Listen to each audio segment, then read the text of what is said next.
नमस्कार भागवान भाइयों, यदि आपने हमारे YouTube चैनल को अभी तक सब्सक्राइब नहीं किया है तो प्लीज़ हमारे YouTube चैनल को सब्सक्राइब करें। भागवान भाइयों, यदि आपके मन में किसी भी तरह के कोई भी प्रश्न है तो आप कमेंट बॉक्स में लिख सकते हैं। और हाँ, यदि आप कुछ जानकारियाँ साझा करवाना चाहते हैं या फिर कुछ सुझाव भी देना चाहते हैं तो वो भी हमें कमेंट बॉक्स पर लिख कर दे सकते हैं। भागवान भाइयों, आज की इस वीडियो में हमने बगीचों में कास्टिक सोडा यानी कि सोडियम हाइड्रोक्साइड के उपयोग से संबंधित सभी तरह की जानकारियों को कवर करने की कोशिश की है। अमूमन जो बड़े पौधे होते हैं और जो ऑर्चर्ड केयरलेस होता है, उनमें मेहंदी, काई या फिर घास के उगने की समस्या ज़्यादा रहती है। इस समस्या का निराकरण करने के लिए हम कास्टिक सोडे का उपयोग कर सकते हैं। और जो वूली एफिड होती है या कुछ जो फंगस होते हैं, कुछ इंसेक्ट्स होते हैं जो हमारे प्लांट्स में एक्टिव रहते हैं, उनका निराकरण करने के लिए भी हम कास्टिक सोडे का उपयोग कर सकते हैं। और साथ ही साथ भागवान भाइयों, जो रस्टिंग की प्रॉब्लम हमारे सेब तुड़ान के समय आती है, उसका निवारण भी हम इस समय कास्टिक सोडे का उपयोग करके कर सकते हैं। भागवान भाइयों, मिश्रण बनाना तो सभी भागवान भाई वैसे जानते हैं, फिर भी आप लोगों की जानकारी के लिए मैं बता देता हूँ कि जब भी हम मिश्रण बनाते हैं, एक बकेट में ही मिश्रण बनाना चाहिए ताकि जो घोल है अच्छे से बन सके। तो एक बाल्टी भर पानी में हमने 2 किलो कास्टिक सोडे को डालना होता है और इस 2 किलो कास्टिक सोडे को तब तक हिलाते रहना चाहिए होता है जब तक कि इसकी रासायनिक क्रिया पूरी नहीं हो जाती है। क्योंकि भागवान भाइयों, सोडियम हाइड्रोक्साइड पानी में घुलनशील होता है और यह पानी में मिलकर N2OH बनाता है, N2OH बना देता है। भागवान भाइयों, जब भी हम सोडियम हाइड्रोक्साइड का घोल बनाते हैं तो हमें विशेष तरह की सावधानियों को बरतने की आवश्यकता होती है। हमें अपने मुंह को कवर करना होता है, हमें अपने आँखों को कवर करना होता है और हमें हाथों में ग्लव्स पहनकर ही इस घोल को तैयार करना होता है। भागवान भाइयों, कास्टिक सोडे के कई प्रकार होते हैं, यानी कि कई रंग होते हैं। ये देखने में सफ़ेद, मोमी या फिर अपारदर्शी क्रिस्टल टाइप का भी हो सकता है।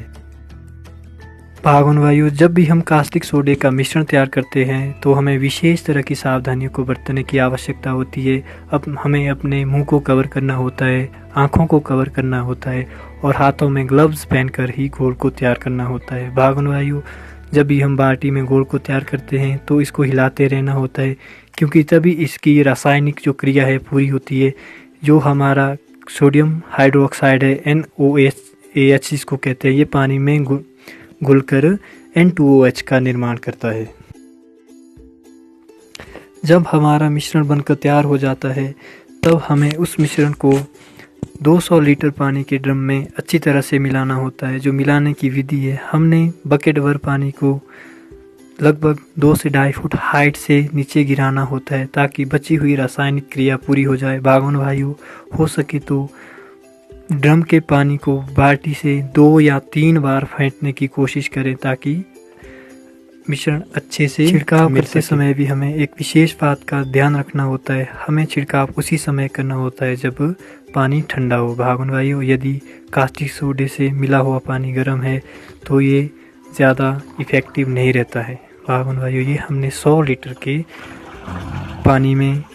पानी में 1 किलो कास्टिक सोडे को मिलाया है और इसका छिड़काव करने जा रहे हैं। तो इसको भी अच्छी तरह से 2 से 3 बार फेंटना चाहिए होता है तो ताकि जो रासायनिक क्रिया है यहाँ पर भी पूरी हो जाए। तो आइए भागवान भाइयों, अब छिड़काव करते हैं। भागवान भाइयों, जो छिड़काव करने का सही समय होता है वो दोपहर का समय होता है। दोपहर का समय छिड़काव करने का एकदम परफेक्ट समय माना जाता है। भागवान भाइयों, कास्टिक सोडे का जब भी छिड़काव करते हैं तो हमें 15 जनवरी से पहले डोरमेंसी पीरियड में ही इसका छिड़काव करना होता है। भागवान भाइयों, ये 90 साल पुराना ऑर्चर्ड है और इसमें वूली एफिड और रस्टिंग और जो मेहंदी है, घास है, इत्यादि कई तरह की बीमारियां हैं। इन सभी तरह की बीमारियों के समाधान के लिए ये रामबाण सिद्ध हो सकती है। भागोन वायु हमें छिड़काव करने के लिए हमेशा पावर स्प्रेयर का यूज़ करना चाहिए ताकि पौधे के हर कोने तक हमारी दवाई पहुंच सके और हमें अच्छा आउटपुट मिल सके। गया हुआ घास सा इसमें कर ले।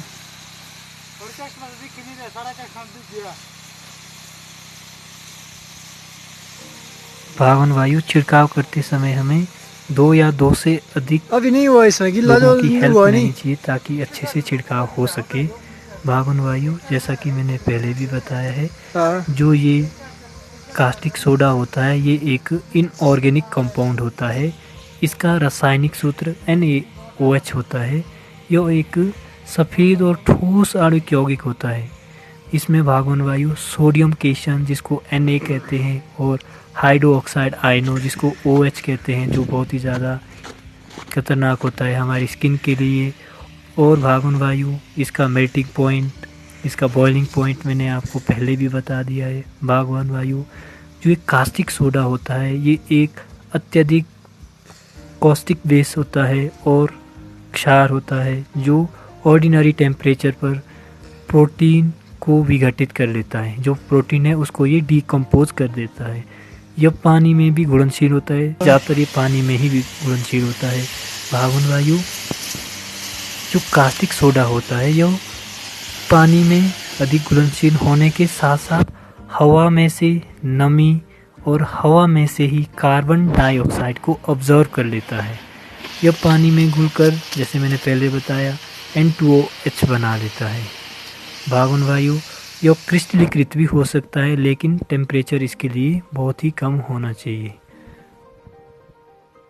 भागोन वायु अभी हम 7500 फीट हाइट पर छिड़काव कर रहे हैं। जो छिड़काव करने का तरीका होता है भागोन वायु हमें नीचे से शुरू करना चाहिए होता है, तने से शुरू करना होता है और हर ब्रांच में छिड़काव करना होता है, हर तने पर छिड़काव करना होता है ताकि किसी भी तरह के हमारे जो फंगस है या फिर इंसेक्ट्स है, वायरस है, वो किल हो जाए और जो घास लगी है उसके जो सेल्स हैं वो निष्क्रिय हो जाए और आने वाले टाइम में घास सूख कर ख़त्म हो जाए और हमें अच्छा आउटपुट मिल सके। भागोन वायु आप लोग अपने हिसाब से, अपने एलिवेशन के हिसाब से, अपने पौधे की कंडीशन के हिसाब से इस मिश्रण का छिड़काव कर सकते हैं और अच्छे रिजल्ट पा सकते हैं। भागोन वायु जिस साल हम कास्टिक सोडे का छिड़काव करते हैं उस साल जो फ्लावरिंग टाइम है वो 1 हफ्ता पहले हो जाता है। भागोन वायु हमारे बागों में, अगर हमारे बगीचे में 15 अप्रैल को फ्लावरिंग होती है तो कास्टिक सोडे के स्प्रे करने के परिणाम स्वरूप हमारा जो फ्लावरिंग पीरियड है वो लगभग 4 दिन या फिर 6 दिन पहले शुरू हो जाता है और एक साथ फ्लावरिंग भी होती है। तो इस बात का भी आपने ख्याल रखना है कि फ्लावरिंग पहले हो जाती है। वैसे तो भागोन भाई बोडो मिक्सचर का प्रयोग करके इस तरह की बीमारियों से निजात पा सकते हैं, लेकिन फिर भी अगर समस्या ज़्यादा गंभीर है तो कास्टिक सोडे का प्रयोग करके हम इस समस्या से निजात पा सकते हैं। भागोन वायु 1 साल में अगर समस्या से छुटकारा नहीं मिला है तो भागोन वायु नेक्स्ट ईयर कास्टिक सोडे की स्प्रे ना करें, 1 साल छोड़कर ही कास्टिक सोडे का प्रयोग करें ताकि हमारा जो सेब है उसके सिस्टम पर भी ज़्यादा प्रभाव ना पड़े और कम से कम 3 साल में तो भागोन वायु हमें कास्टिक सोडे की स्प्रे करनी होती है ताकि पूरी तरह से इस तरह की दिक्कतों से हम छुटकारा पा सकें।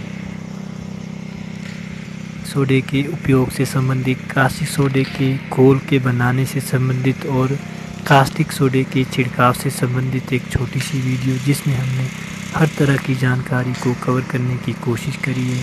आशा करते हैं भागोन वायु आपकी हमारी वीडियो पसंद आई होगी। भागोन वायु आप सभी से निवेदन है कि जितने भी तरह के जो भी सुझाव हमें देना चाहते हैं, आपके सुझाव हमारे लिए अतुलनीय है।